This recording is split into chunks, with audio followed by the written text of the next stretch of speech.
Democrats have retained control of the Maine Senate and have elected new leadership. Neither Troy Jackson nor Eloise Vitelli, the Senate president and Senate majority leader from the last legislature, were able to run again due to term limits. Yesterday, Maine Senate Democrats elected Maddie Daughtry of Brunswick to be their new Senate president. She was the assistant majority leader in the last legislature.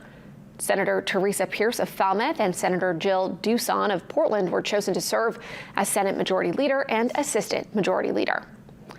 In the Maine House, it appears Democrats have also retained control by a narrow margin. Today, Maine House Republicans re-elected Representative Billy Bob Fockingham of Winter Harbor to serve as their leader.